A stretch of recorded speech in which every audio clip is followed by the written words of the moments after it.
Okay, this video is going to be on Paul Heyman, and what a shock, what a surprise. A very good surprise that Paul Heyman returned to Monday Night Raw for the first time, I don't remember how long, but hearing his voice and just knowing that he hasn't even lost a step when it comes to talking on the mic and getting you like hooked on whatever he was talking about. I'm telling you, like, what he said, like the speech he gave for Brock Lesnar was just must-see TV. I kept my eyes peeled on the screen for the whole, like, whatever 5 minutes he was in the ring.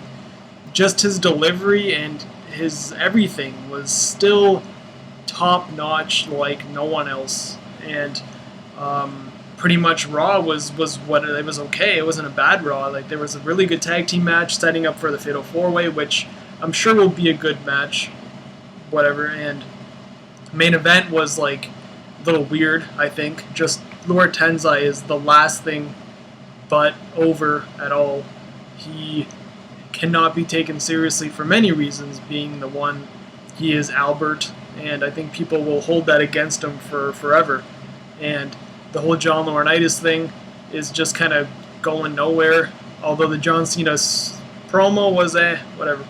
But this Raw will be highlighted by two things: Paul Heyman coming back and how shit the crowd was the whole night.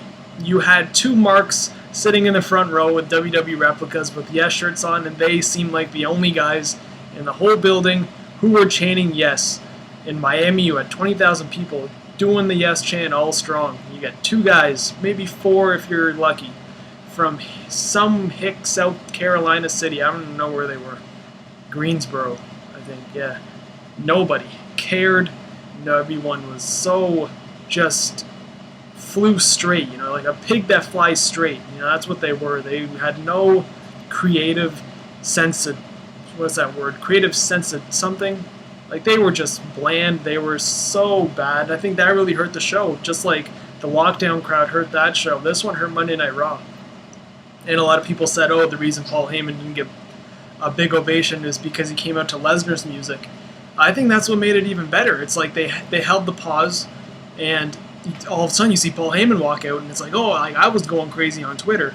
And you look at the crowd, and you get a couple ECW chants, and then the crowd was like booing him, and then it was just like, man, what are you guys? I'm not saying that each, you know, I'm like the mark I am. Hey, you're just saying he should have been cheered because he's an ECW guy, but like, there was no like, holy cow, there's Paul Heyman. It was just kind of like, oh, like, Paul Heyman. That's how I think the crowd, in my point of view, that's how the crowd kind of took it. Just like when Christian came back at either the WWE CW little show that they had.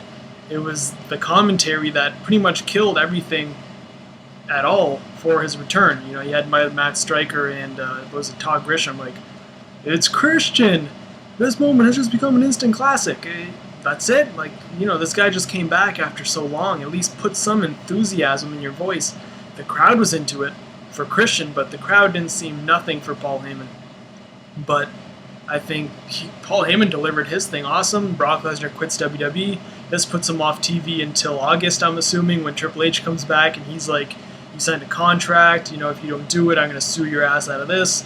Lesnar, being the money-hungry guy that he is, he returns, says, you know, you just wished, like, you know, you just got a death wish, you know, like Heyman read in his thing, he lasted almost an hour with The Undertaker in Hell in a Cell, but he couldn't even last, like, 2 minutes in the ring with him. That's what you should base this whole storyline on. And I think this match will be good. WrestleMania match, I don't think so. SummerSlam match, most likely. And that's it. Paul Heyman returns, awesome. Too bad the crowd sucked. If you're in South Carolina from Greensboro, shame on you guys, because you totally killed that moment. And I hope to see more of Paul Heyman. If Lesnar has a manager, it kind of holds him from talking, because everyone knows talking is not Brock Lesnar's high point. And, you know, having Heyman there will just elevate Lesnar so far. And I think having Heyman say things like, you know, it was my idea to have, to pretty much have you break Triple H's arm. It was my idea to do this. Just kind of have Heyman feed Lesnar all this stuff, like give him orders like he used to do. It can just make those two just such antagonists going into WrestleMania to face The Rock. And it's a big match if things go right. And knowing WWE, they have the potential, but they always seem to drop the ball more than one time. It happens, but it's WWE. Everyone's kind of used to it by now, and that's it. And I'll see you guys next video.